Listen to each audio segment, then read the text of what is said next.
Thank you for joining me for another episode of Dearly Departed Experiences of a Young Widow. I'm Anila Nett Taylor. This episode will focus on mourning, the part of grief that many of us continue to deal with. Mourning to me is a little bit different. It's a subsidiary, if you will, of grieving. Grieving is the loss that we always feel, but mourning for us, in the natural sense of it, is the cries, the yearning, and missing the things in life that you had with the person you were with. When my husband passed, it wasn't just the loss of him that I was feeling. It was the loss of the life we had. And I was mourning our marriage and the loss of it. I was mourning the fact that I would go to bed at night alone. I would wake up alone, but almost thinking it was just a dream because my husband always woke up earlier than me and he would start making coffee. And so I would wake up to the smell or aroma of coffee being brewed, and then knowing he would walk in the door and have my coffee ready. And I would wake up and not have that aroma in the house and realize that the empty side of the bed was because he was gone and that he would never be there again. So the mourning for me was the change of how my life used to be with him in it, and then trying to figure out what that would mean in the interim. How I would not just be Frederick's wife, that now I was a widow. I had a new title, and the title that I now have to hold was not one I wanted. I didn't sign up to be a widow. But that's the interesting thing. When we sign up to marry someone, we are signing up for every facet of it in our vows, for richer or for poor, for sickness and health, for death do us part. We know what we're signing up for in marriage, but we really don't have the forethought to know what it was going to feel like to lose that person. So mourning for me was so many things, because it's not just their lives that we mourn, it's the life we used to have. And then creating a new one and a new identity, which I wasn't really prepared to do either. I remember a sermon from my pastor that she talked about mourning. There's several types of it, but one of them, of course, is in the natural. And in Matthew chapter 5, verse 4, he talks about mourning. And that verse is, "Blessed are they who mourn, for they will be comforted." And so even in the Bible, when God talks about mourning and that we're comforted in those moments, that's where my pastor mentioned mourning is actually an unknown blessing. Now that sounds strange all in itself. That doesn't even seem right. How can mourning seem like a blessing when there's so much loss? Well, this is what I found out. In the times where I didn't think I could make it, where I was so unconsolably sad, I would cry every day. I would be in my home in the silence. I would look at the places that my husband would always sit, maybe where we watched TV or even at the dinner table. All of it was very depressing. And crying out or crying in those moments, I got cried out. I was tired of crying. But my heart still hurt so deeply that I didn't know if I was going to come out of it. I could still go out and see friends. I could go to work.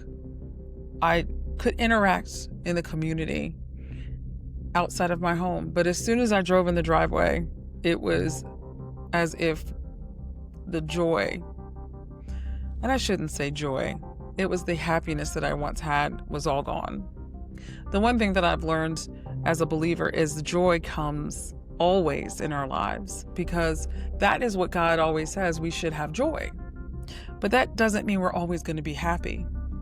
And that's where I could pull my strength from. But When God talks about mourning in the Bible, he also talks about how Jesus mourned so that we have something to relate to. He mourned when John the Baptist was beheaded. And when he heard about the news, he had to be by himself.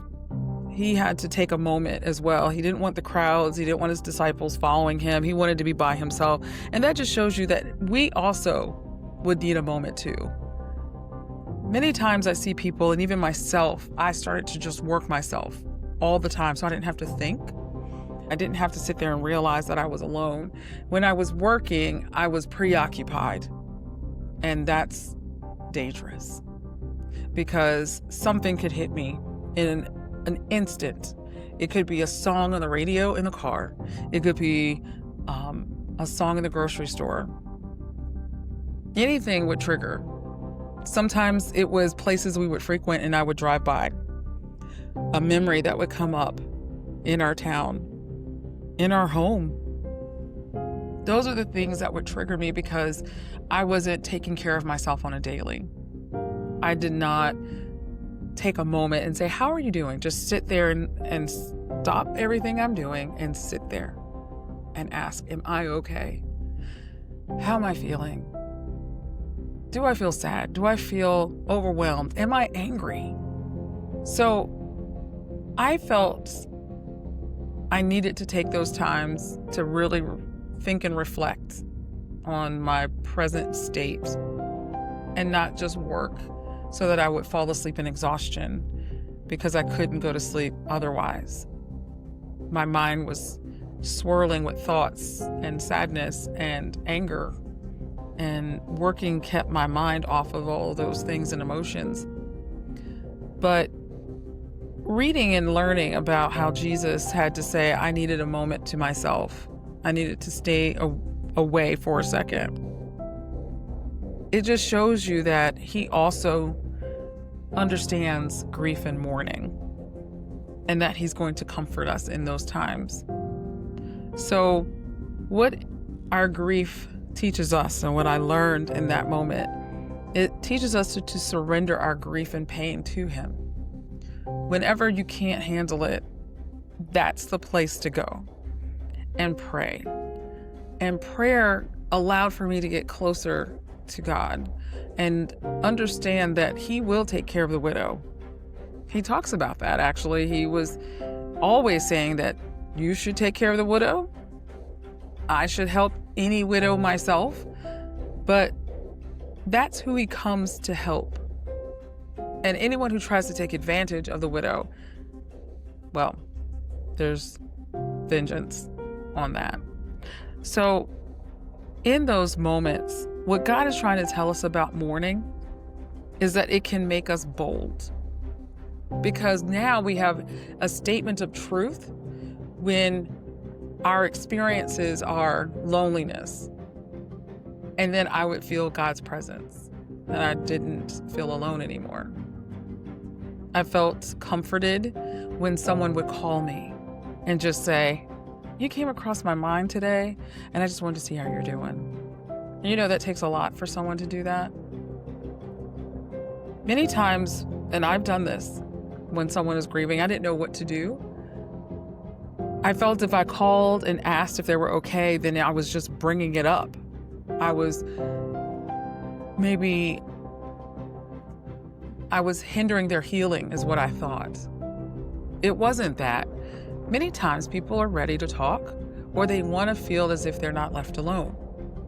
After the services are over, after weeks have gone by, and the world seems to just keep on going, you can't stop. You want to, and I wanted to. I wanted everything to just stop so that I could take a breath and I could breathe. And that doesn't happen. Life still goes on for everybody else when you've lost the one that you love or have experienced loss. The world keeps going. And so people don't know what to say. And I didn't know what to say when someone lost somebody. And now I've realized that it doesn't take much to have someone just check on you, or maybe even come by your house and say, hey, I wanted to see if you wanted to get something to eat. I have friends who would do that for me. Bring me food sometimes when I really needed it, because I'm not a cook. I tell people all the time, I wish I'd learned how to cook. My husband was an excellent cook.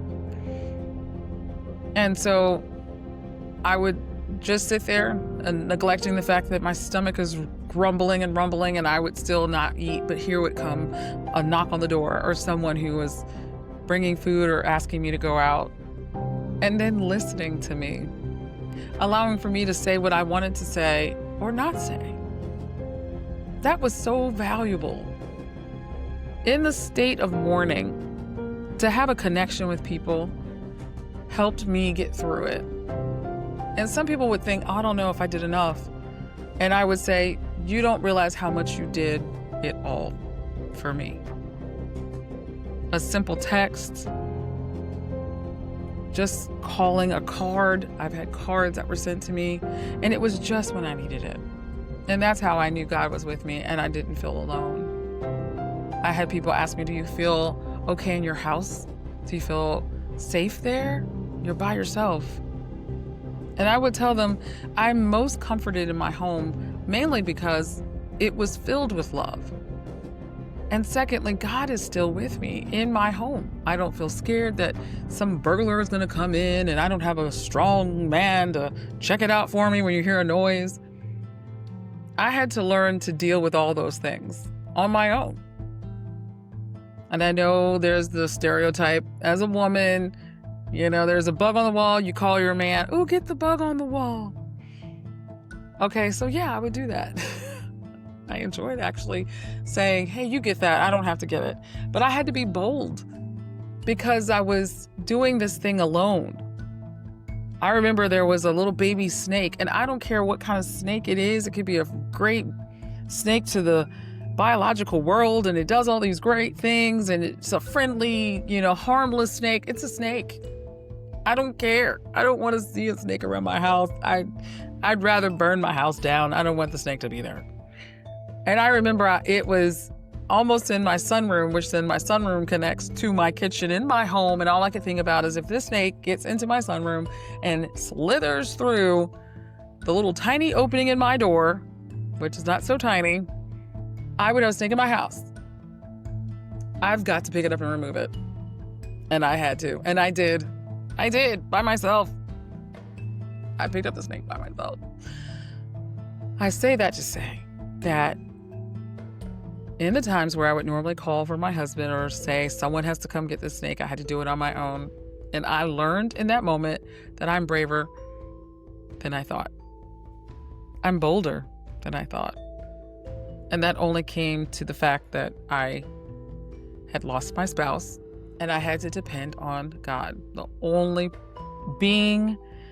spiritual being that could see everything and understand me. The other thing about it that my pastor talked about when it comes to mourning is that it forges this connection with God that draws you closer and makes you stronger. And I tell people all the time, I was always a believer of Christ and always knew he took care of my needs. I depend on him all the time. But you really don't know how much you depend on God until you have no other resource but him. And for me, I put all of the teachings and learnings that I've heard throughout the years into practice because that's where I had nothing else to go to. Of course, they're people, they're family, they're friends. But to really know my inner heart, if it wasn't in my journal that I put in pen to paper, it was prayer. And that's how I got through. The other part about it is wisdom. You get so much wisdom from having to learn to do things on your own. I think about all of the, mechanical things you have to do. Change the oil in your car. Not doing that though. Not doing that. But checking the oil in your car. I actually had to fix the fireplace. It's a gas log fireplace. I had to look it up on Google to figure out how to fix it and get it running. And that was something that he did. So I became smarter. I became bolder. I also became braver in that moment. So When you think about how we have to mourn, mourning gives us an insight of God's grace in our lives. It lets us see that we have a connection with Him. And no matter what, we're not alone. And He sees us. And He sees what we're going through.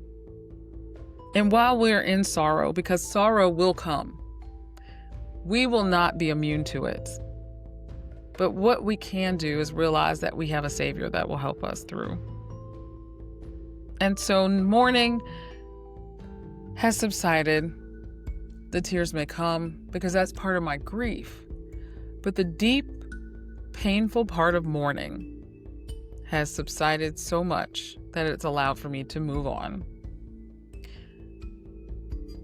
I keep Frederick in my heart always, but I've made room so that it's open again for love.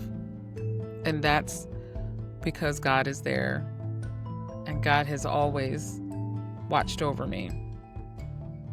Because even in the most painful time of my life, I could tell people I'm still blessed. And having the relationship with Christ grow even stronger in this moment, I would have never wanted my husband to die.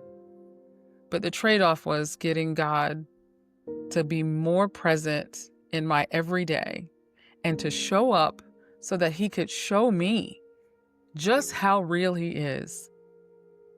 He makes things happen. He creates this moment for me to just trust Him and to ask Him for what I need, especially when my needs are so great.